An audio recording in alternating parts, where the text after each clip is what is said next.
Lo decíamos al inicio del programa, Uruguay, Montevideo, está siendo sede del Congreso Latinoamericano de Neuropsicología. Y es una cosa importante, es un congreso que se realiza cada 2 años y que genera investigaciones, ponencias, aprendizajes, una sinergia de conocimientos que sin duda es positiva para nuestro país y para todo el continente. Es la segunda vez que se realiza aquí en tierra uruguaya, la primera fue en la tercera, estamos viendo la 17ª edición.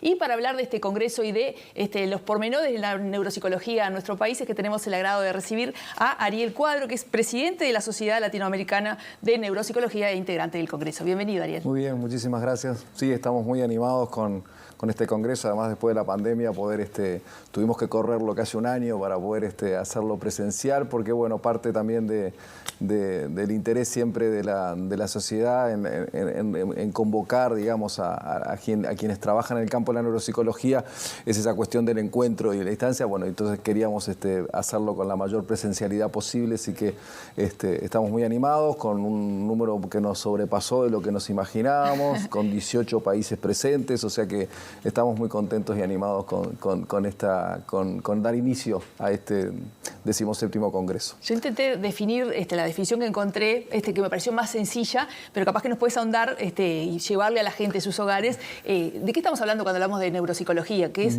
las relaciones que tiene en la conducta con nuestro cerebro. Sí.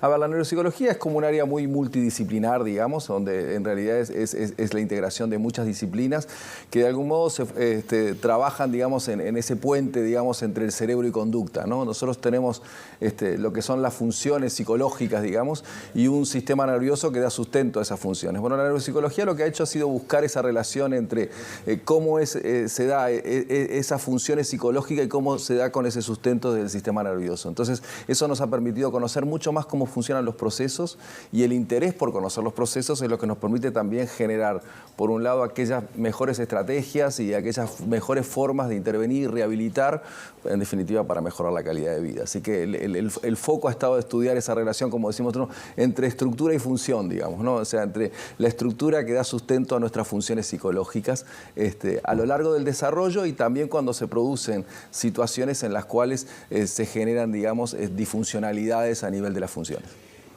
Yo decía hace un ratito que la neuropsicología es algo que nos involucra de alguna manera a todos y en todo tiempo de nuestra vida, ¿no? En todo momento de nuestra vida. Yo leía por ahí un ejemplo que hablaba de que qué pasa con una persona que no tiene problemas a priori visuales, pero donde todo el mundo veía a su esposa, él veía un sombrero, ¿no? Creo que es un ejemplo que manejan muy bien. ¿Ese tipo de cosas, eso es un ejemplo válido? Claro, porque una cosa, es decir, desde el punto de vista funcional se produce un trastorno, una alteración a nivel de las funciones, que, digamos, probablemente lo que esté explicando esa disfuncionalidad sea algún tipo de alteración o trastorno a nivel del sistema nervioso. Entonces, entender cómo es que esa relación entre las estructuras del sistema nervioso y la funcionalidad es bien importante para entender qué es lo que está pasando, y sobre todo también a la hora de intervenir, cómo podemos intervenir o cómo podemos compensar o cómo podemos rehabilitar, digamos, para poder dar respuesta a ese tipo de trastornos, como otros que se van dando, como decía, o a lo largo del desarrollo, ya sea que la persona, digamos, nace, digamos, para hacerlo más así, más claro, con alguna disfuncionalidad, o que se haya dado por algún tipo de trastorno, alteración o demás durante el proceso mismo del desarrollo, lo que llamamos a veces alteraciones más adquiridas, digamos, ¿no? Sí, el Congreso tiene dos grandes ejes, dos grandes vertientes. La asistencial, que es eso de la neuropsicología vista desde, de repente, un accidente de tránsito que genera, que es una de las causas más importantes de degenerativo para personas entre 15 y 35 años en nuestro país, o una demencia en el caso de eso, sí.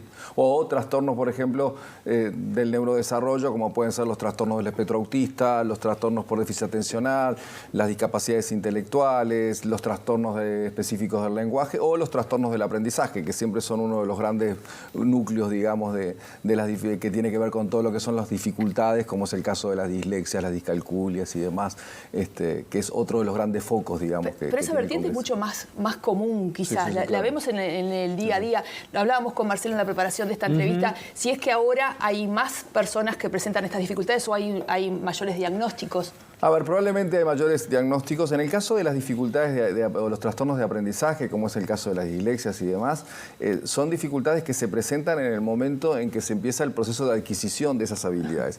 Y esas habilidades requieren una enseñanza explícita, o sea, nuestro cerebro no sabe leer ni escribir, no viene preparado, no viene, digamos, ya preparado para leer y formateado para leer y escribir. Hay que enseñarle, ¿no? Y enseñarle desde el punto de vista de la neuropsicología es generar circuitos neuronales que se especialicen, digamos, en la lectura y la escritura.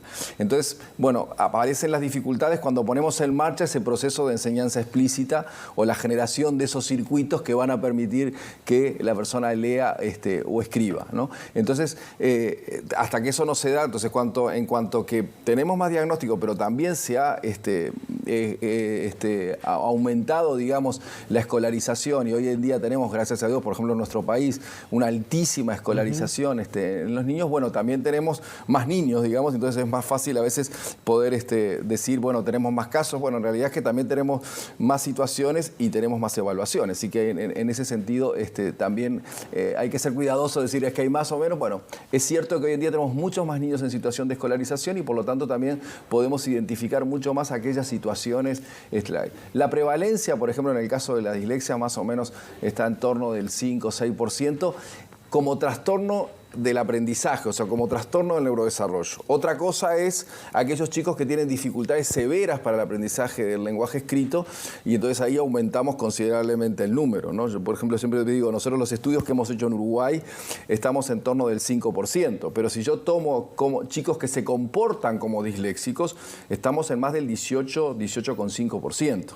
Eso quiere decir que tenemos un alto porcentaje de chicos en nuestro país que su lectura, digamos, y también su producción escrita en cuanto al ortográfico y demás, responde como si tuvieran dificultades, ¿no? ¿Y eso yo le llamo a eso como dislexia cultural, digamos, ¿no? Ahí va. ¿Y por qué sucede eso? Y eso tiene que ver con lo que aparece, digamos, ya en las evaluaciones nacionales como internacionales, que Uruguay tiene un número significativo de alumnos con dificultades en el acceso al lenguaje escrito, muy vinculado o muy reasociado, digamos, a la brecha grande que hay desde el punto de vista socioeconómico, cultural. O sea, que lo que se asocia es eso. Yo siempre digo, eso es lo que nos permite ver, explicar cuál es la diferencia. No nos responde el problema que tenemos, digamos, ¿no?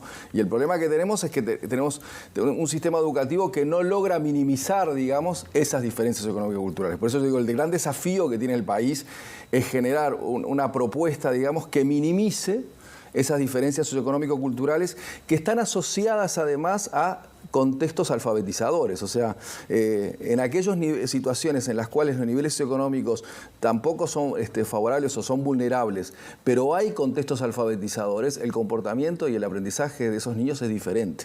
Entonces el problema es cierto que hay una relación entre contextos vulnerables y, digamos, contextos o el no contar con contextos alfabetizadores. Pero si contamos con contextos alfabetizadores, minimizamos el problema de lo socioeconómico. Esto me parece apasionante, porque no solamente se puede solucionar desde la enseñanza o desde la escolaridad, desde que se meten adentro de un centro de enseñanza los chiquilines. Si el contexto es crítico, es vulnerable, se va a sentir. Lo que hay que combatir es el contexto, no solamente desde la enseñanza. Exactamente. El gran tema que nosotros tenemos es generar contexto. A ver, si uno mira incluso el último informe de ERCE del 2019 y demás, y ya también un informe de UNESCO del 2010, el impacto del sistema escolar en el desarrollo de estas habilidades es bajo. Andamos en un 20-21% en el último informe ERCE. O sea que quiere decir que el 80% del impacto para el desarrollo de esas habilidades está dependiendo de otras variables que particularmente son contextuales y particularmente de los contextos familiares.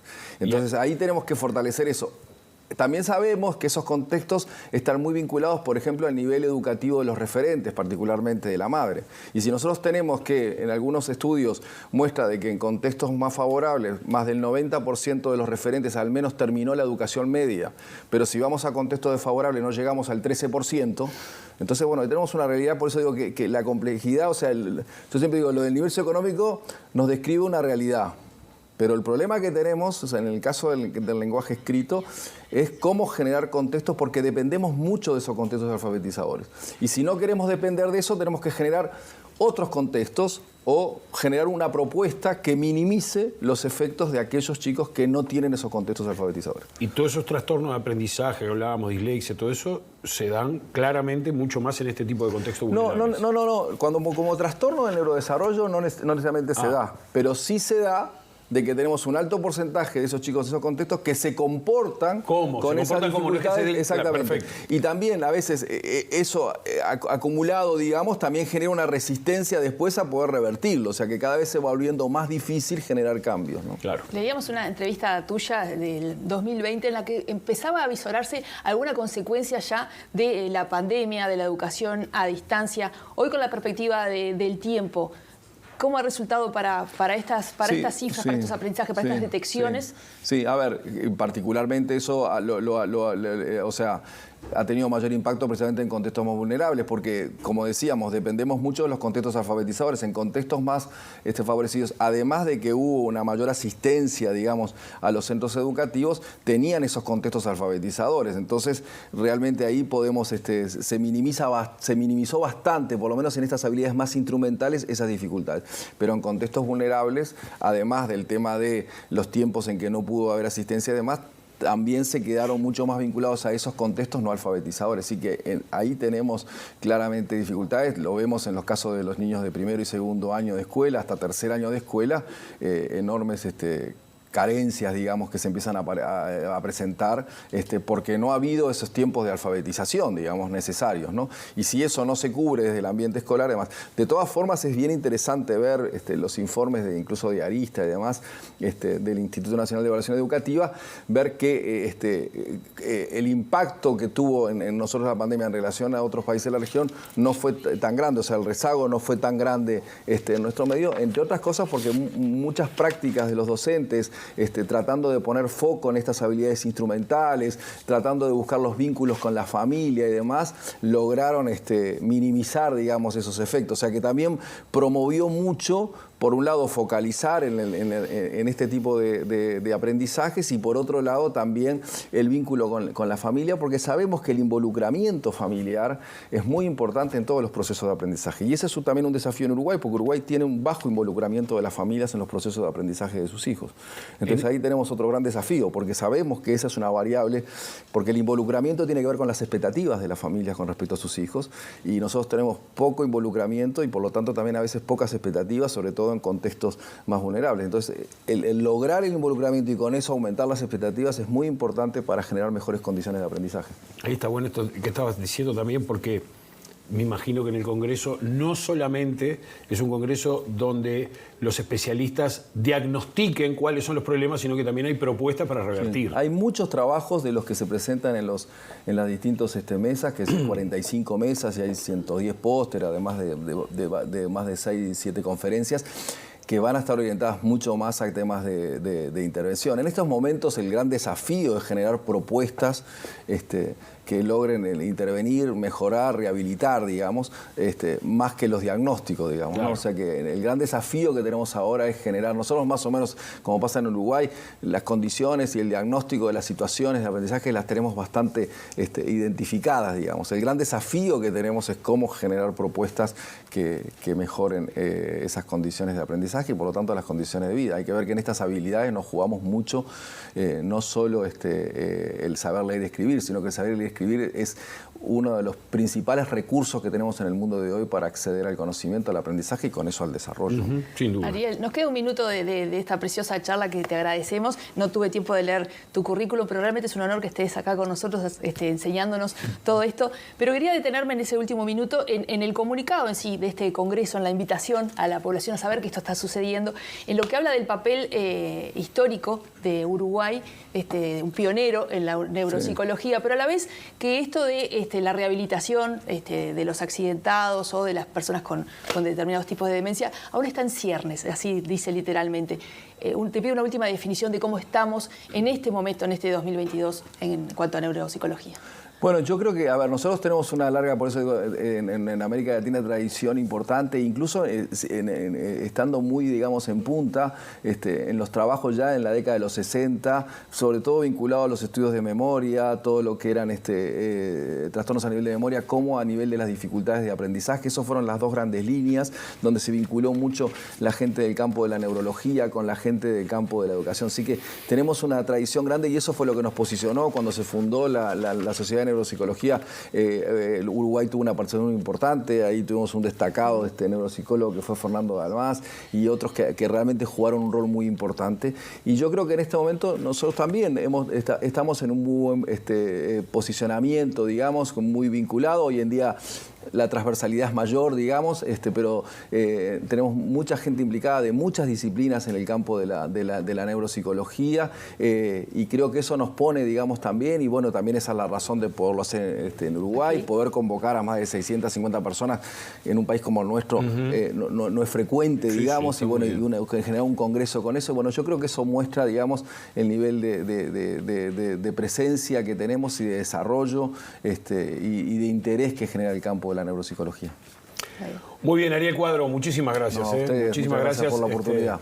Por tratar este tema, además, con la profundidad, pero a su vez con la llaneza que necesitamos los que no somos especialistas para entenderlo. Nada, muy bien. Muchísimas gracias. No, al revés, y te invitamos, es tu casa, cuando quieras. Muy bien, muchas gracias. ¿Nosotros a dónde nos vamos? Nos vamos a otra hincha. No sé, no le preguntamos qué cuadro de hincha. No. Tradicionalmente de Peñarol, pero sin ningún fanatismo. Sin ningún fanatismo. Feliz cumpleaños, Como debe vivirse. Hay otra mancha.